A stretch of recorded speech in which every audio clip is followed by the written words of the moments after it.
Continue with chapter number 1 financial statements of not for profit organisations. इससे पहली वाली video में हमने इसका मीनिंग डिस्कस किया, क्या मकसद होता है, इसकी क्या पहचान होती है, ये काम कैसे करता है, कौन कौन से अकाउंट्स बनाता है। सो आज हम एक्सरसाइज का क्वेश्चन नंबर 1 डिस्कस करने लगे हैं, that is receipts and payments account. From the following information given below, prepare receipts and payments account of Railway Club for the year ended 31st March 2020। आपको बोला गया है कि आपने रिसिप्ट और पेमेंट अकाउंट्स बनाना है 31 मार्च 2020 को, और आपको कुछ आइटम्स के बारे में इंफॉर्मेशन गिवन है। रिसिप्ट एंड पेमेंट अकाउंट के बारे में बस हमें इतना होना चाहिए कि ये जैसे आप फॉर्मेट देख सकते हैं, ऊपर हेडिंग दिख दी, receipt and payment account for the year ended 31 March 2020। Debit side हमारी रिसिप्ट वाली साइड होती है और क्रेडिट साइड हमारी पेमेंट वाली साइड होती है। आपको बस इतना देखना है, अगर कोई इनकम हमारे पास आ रही है तो उसको डेबिट साइड लिखते चलो, और अगर आपका कोई खर्चा हो रहा है तो उसको पेमेंट साइड लिखते चलो। क्लियर है? आपको कोई एडजस्टमेंट्स करने की ज़रूरत नहीं कि किस साल का पैसा है, कैसा पैसा है, बस पैसा आ रहा है। अगर इनकम आ रही है तो रिसिप्ट वाली साइड, और अगर खर्चे हो रहे हैं तो पेमेंट साइड। बस आपको इतना ही देखना है, ठीक है। जैसे सबसे पहले है कैश इन हैंड ऑन 1 अप्रैल 2019। सबको पता है रिसिप्ट एंड पेमेंट अकाउंट का पहले ओपनिंग बैलेंस भी होता है, फिर क्लोजिंग बैलेंस भी होता है। सो आपको cash in hand 1 April given है, मतलब आपको ओपनिंग बैलेंस गिवन है। सो यह हम लिख लेंगे to balance brought down cash in hand, इसका बैलेंस आपको गिवन है 4390, लिख लिया, क्योंकि डेबिट पैसा हमारे पास है, एसेट है, तो डेबिट बैलेंस होगा। देन सब्सक्रिप्शन, पार्टनर्स ने हमारी कंपनी में मेंबर बनना है तो वो हमें पैसे देते हैं, सब्सक्रिप्शन हमें मिलती है, इनकम है। सो रिसिप्ट वाली साइड लिख लेंगे टू सब्सक्रिप्शन 37,600। देन डोनेशन, हम एक एनपीओ चला रहे हैं, नॉट फॉर प्रॉफिट ऑर्गेनाइजेशन, तो डोनेशन हमें मिलेगी, हमारे लिए इनकम है। सो डोनेशन 2 वाली साइड लिख देंगे। अमाउंट है हमारी 8,000। इसके बाद है एंट्रेंस फीस, जौन सा भी पर्सन हमारी एनपीओ में मेंबर बनना चाहता है तो उसको एंट्रेंस फीस देनी पड़ेगी। तो कंपनी को तो एंट्रेंस फीस मिल रही है ना, तो उसके लिए इनकम है। So 2 entrance fees 4300। Rent received from club halls, rent received मिल रहा है तो इनकम है, रिसिप्ट वाली साइड लिख लेंगे rent received 5250। Then it is electricity charges, खर्चे हैं, खर्चों की पेमेंट होती है तो वो पेमेंट साइड लिख दिया by electricity charges 3440। Taxes paid, खर्चा है, खर्चे वाली साइड लिख लिया, पेमेंट वाली side taxes paid 490। Then it is salaries, अब हम एनपीओ चला रहे तो हमें सैलरी देनी पड़ती है, सो हमारे लिए खर्चा है। सो खर्चे वाली साइड लिख लिया salaries 21,500। Honorarium to secretary, honorarium का मतलब होता है कि जब हमारी एनपीओ में कोई चीफ गेस्ट आता है तो उसके ऑनर में जो हम खर्चा करते हैं, उसको बुके देना, उसके लिए होटल अरेंज करना, उसके लिए रिफ्रेशमेंट अरेंज करना, ये हमारे लिए खर्चा होता है। तभी वो आएगा और बाद में हमें डोनेशन देकर जाएगा। सो ऑनरेरियम हमारे लिए खर्चा है, खर्चे को पेमेंट साइड लिख लेंगे टू ऑनरेरियम, अमाउंट है 2500, खर्चा लिख लिया। Then it is interest received on investment, investment के ऊपर इंटरेस्ट मिला है, ये हमारे लिए इनकम है। सो रिसिप्ट वाली साइड लिख ली इंटरेस्ट रिसीव्ड ऑन इन्वेस्टमेंट 2950। इसके बाद है प्रिंटिंग एंड स्टेशनरी, खर्चा है, पेमेंट साइड लिख देंगे। पेटी कैश एक्सपेंस, खर्चा है, पेमेंट साइड लिख देंगे। इंश्योरेंस प्रीमियम पेड, खर्चा है, पेमेंट साइड लिख देंगे। तीनों खर्चे हैं, सो यहाँ हम लिख लेंगे बाय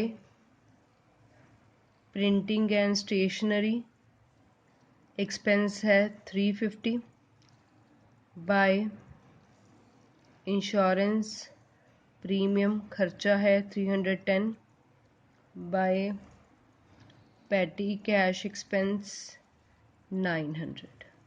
क्लियर। सो जितने भी इनकम थी वो रिसिप्ट वाली साइड लिख ली, जितने भी खर्चे थे वो पेमेंट साइड लिख लिए। बस लास्ट में टोटलिंग करनी है, जैसे इसका ओपनिंग बैलेंस होगा ऐसे ही इसका क्लोजिंग बैलेंस होगा। Balance can be come any side, ठीक है। अगर डेबिट साइड आता है तो ओवरड्राफ्ट बन जाएगा, और अगर वो क्रेडिट साइड आता है तो सिंपल बैलेंस होगा। तो इसका डेबिट साइड का टोटल करें तो ये हमारे पास बन रहा है 62490।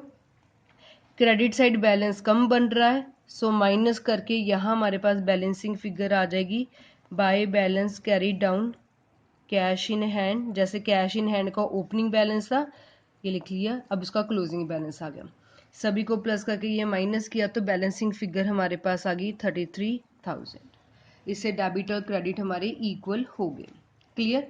सो रिसिप्ट एंड पेमेंट अकाउंट बहुत सिंपल है, आपको बस इतना ही देखना है कि जो आपके लिए इनकम है उसको इनकम साइड लिखते चले रिसिप्ट साइड, जो आपके लिए खर्चे है उसको खर्चे साइड लिखते चले। जैसे ओपनिंग बैलेंस है ऐसे क्लोजिंग बैलेंस आ जाएगा। कई बार बैलेंस डेबिट साइड भी आ सकता है, तो लिखना सेम ही है बाय बैलेंस कैरी डाउन, बस ये ओवरड्राफ्ट का बैलेंस बन जाएगा। Clear. So now question number 2। Bengal cricket club was incorporated on 1 April. एक क्लब ओपन हुआ है, आपको रिसिप्ट गिवन है, आपको पेमेंट गिवन है। आपको पहले डिफरेंस करके दिया गया है कि ये हमारे लिए रिसिप्ट है, ये हमारे लिए पेमेंट है। आपने बस रिसिप्ट को रिसिप्ट वाली साइड लिख देना है, पेमेंट को पेमेंट वाली साइड का लिख देना है, और बाद में जो बैलेंस लिख लेना है। अब इस क्वेश्चन में जो है आपको ओपनिंग बैलेंस नहीं गिवन, तो कोई बात नहीं, नहीं गिवन तो नहीं लिखेंगे। ये रिसिप्ट को टू वाली साइड लिख लिया, पेमेंट्स को बाई वाली साइड कर लिया, लास्ट में बैलेंस कर लिया। डेबिट साइड आ रहा है तो डेबिट साइड लिख देना, अगर क्रेडिट साइड आ रहा है तो क्रेडिट साइड लिख लेना। ठीक है। Next question number 3। The following information was obtained in the books of Delhi club on 31 March 2020। First year club ने काम किया है उसके बारे में आपको इन्फॉर्मेशन गिवन है। तो आपने क्या करना है, आपको देखो पहले ही रिसिप्ट और पेमेंट गिवन है। क्लियर।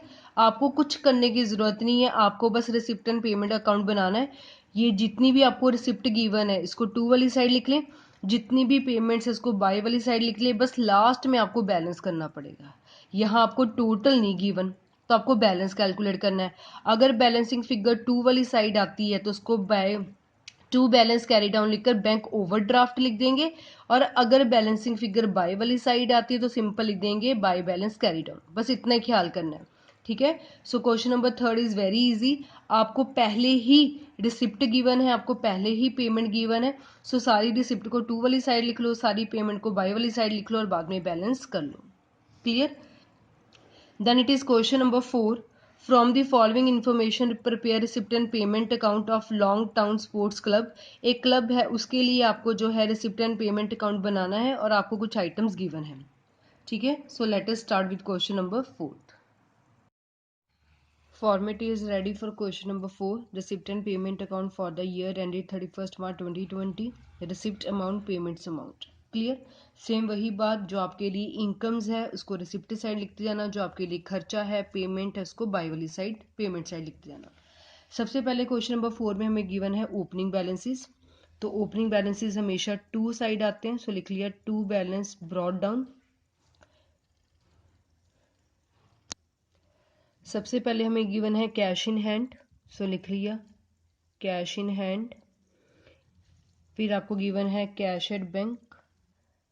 कैश इन हैंड का बैलेंस गिवन है 50,000, कैश एट बैंक का बैलेंस है 60। दोनों को प्लस किया, ये आपके पास आ गया, दैट इज 1,10,000। क्लियर। इसके बाद सब्सक्रिप्शन रिसीव्ड, पैसे मिल रहे हैं, डजंट मैटर कौन से साल के हैं, आपको बस रिसीव हुए हैं।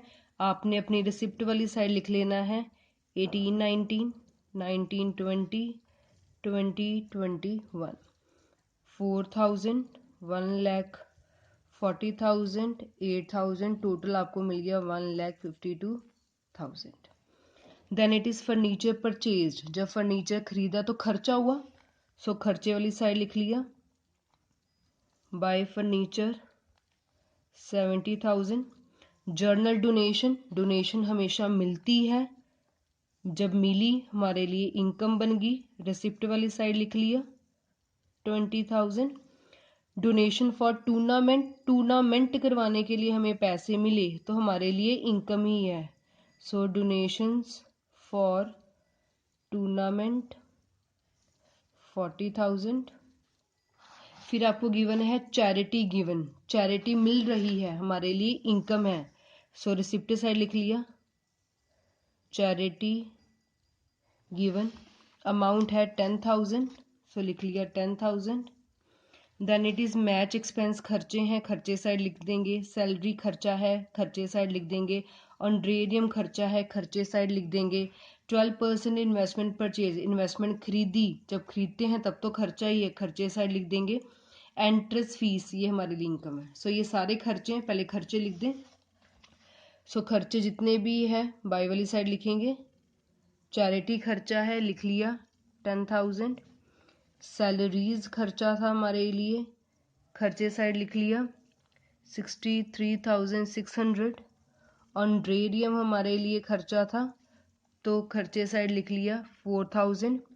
हमने 12% इन्वेस्टमेंट खरीदी, ये 12% जो लिखा गया है वो इंटरेस्ट का रेट है, ठीक है, 60,000।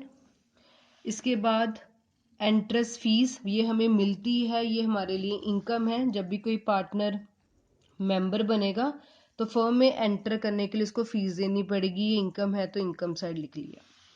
इसके बाद है इंटरेस्ट ऑन 12% इन्वेस्टमेंट, हमें इंटरेस्ट मिला, ये भी हमारे लिए इनकम है। सो इनकम साइड लिख लिया, to interest on 12% investment 6,000। Then it is closing balances, आपको गिवन है सिर्फ कैश इन हैंड का 24,000। सो क्लोजिंग बैलेंस हमेशा इसी साइड आता है, बाय वाली side. So by balance carry down, cash in hand, ये इसका बैलेंस गिवन है 24,000 और आपने आइडेंटिफाई करना है cash at bank. Clear. So question number 4 बहुत इजी था। जितने भी आपको रिसिप्ट इनकम गिवन थे इसको हमने टू वाली साइड लिख लिया, जितनी भी पेमेंट थी इसको बाय वाली साइड लिख लिया। ओपनिंग बैलेंस में आपको कैश इन हैंड और कैश एट बैंक दोनों गिवन थे। क्लोजिंग बैलेंस में सिर्फ आपको कैश इन हैंड गिवन है और आप कैश एट बैंक कैलकुलेट कर लोगे। सो सभी क्रेडिट साइड को हमने प्लस किया, ये हमारे पास बन गया 3,32,000।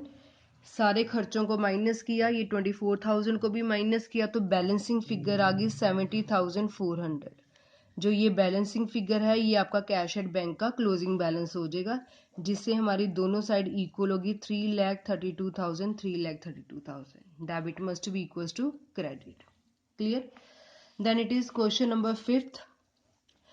आपको एवरग्रीन क्लब के बारे में इंफॉर्मेशन गिवन है, आपको बस इतना ही करना है, जितने ओपनिंग बैलेंस है इसको टू वाली साइड लिखना है, रिसिप्ट वाली साइड, जितनी भी इनकम्स है रिसिप्ट साइड लिख लें, जितने भी खर्चे हैं बाय वाली साइड लिख लें और बैलेंसिंग फिगर कैलकुलेट कर लें। अगेन सेम है कि कैश इन हैंड का आपको क्लोजिंग बैलेंस गिवन है, कैश एट बैंक का आपने कैलकुलेट करना है, just like we solved in question number 4। You will do it yourself. Then it is question number 6। इसमें भी आपको एक समरी गिवन है। अगेन आपको बस एक ही बात ध्यान में रखना है, जितनी भी आपके लिए ओपनिंग बैलेंस और इनकम है उसको रिसिप्ट साइड टू वाली साइड लिखने हैं, जितने भी खर्चे हैं उसको बाय वाली साइड लिखने हैं और बाद में इसका बैलेंस कैलकुलेट कर लेना है। ओपनिंग बैलेंस आपको कैश और बैंक का गिवन है, क्लोजिंग बैलेंस सिर्फ आपको कैश का गिवन है, तो आप इसे जो बैलेंसिंग फिगर आएगी कैश एट बैंक कैलकुलेट कर लोगे। Clear. So question number 6 and 5 you will do it yourself.